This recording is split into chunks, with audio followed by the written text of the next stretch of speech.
Have you ever walked into a room and just felt like your energy dropped, like someone unplugged your spirit?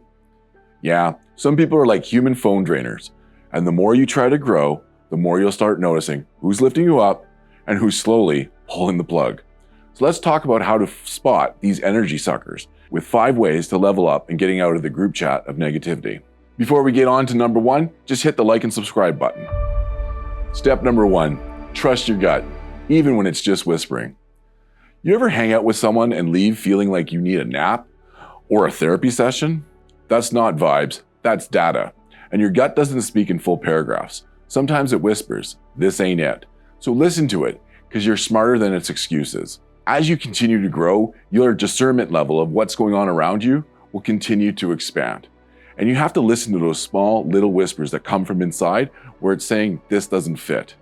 These are important steps so you don't get yourself stuck in a negative situation by just not hearing what your insides is telling your outsides. Step number 2, pay attention to who complains and watch who contributes. Negativity is loud, but growth is quiet. The people that are around you that only talk about what's wrong with the world, with their boss, with their knees, their cat, you keep listening to that and you start carrying their weight. I want you to hang around with people who just talk about their ideas, not just about their sore backs and their exes. One that lifts you up and one leaves you drained and Googling how to fake your own disappearance. Sometimes when you're around negative vampires, all you're trying to do is find a way to escape. But also you're worried that if you didn't have this person, what would your life be like?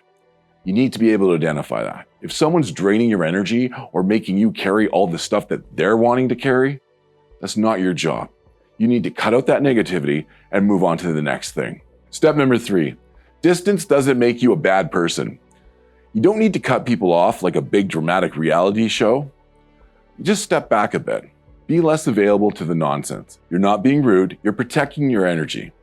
And if someone gets mad because you're not feeding into their drama, it tells you everything you need to know about that person. People that respond to you when you start putting distance between you and them, and they're doing it in a negative manner, really starts to show that you were correct by trusting your gut and that you needed to put that buffer zone in there. If that continues and they don't even take the feedback that, hey, I don't want all the negativity in my life, you need to be able to step out and cut that off right away. You don't need anchors in your life, not where you're going. Step number 4, watch how you talk to yourself too. Sometimes the most negative voice in the room is your own. If you wouldn't let a stranger say that to you, don't let your brain run it on repeat. Talk to yourself like someone that you're trying to coach, not someone you're trying to cancel. That is how self-respect grows louder than self-doubt. If you're constantly running yourself down, how do you expect to get anywhere else? You need to be able to cut that off. Make the distance between your brain saying you can't do it to your heart telling you you can. These are important steps.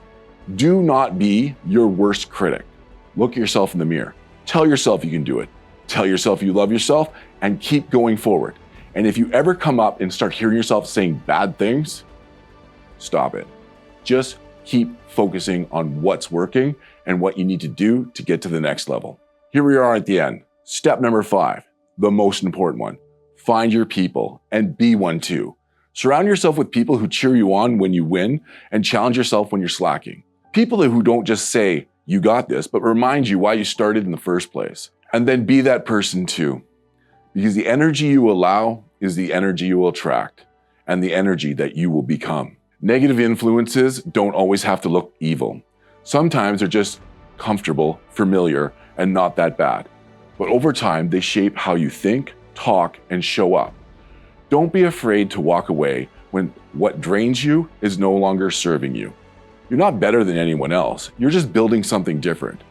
And that difference is how you can go from impossible to I'm possible, which is more than a phrase. It just becomes a lifestyle. Thanks so much for watching and have a great day.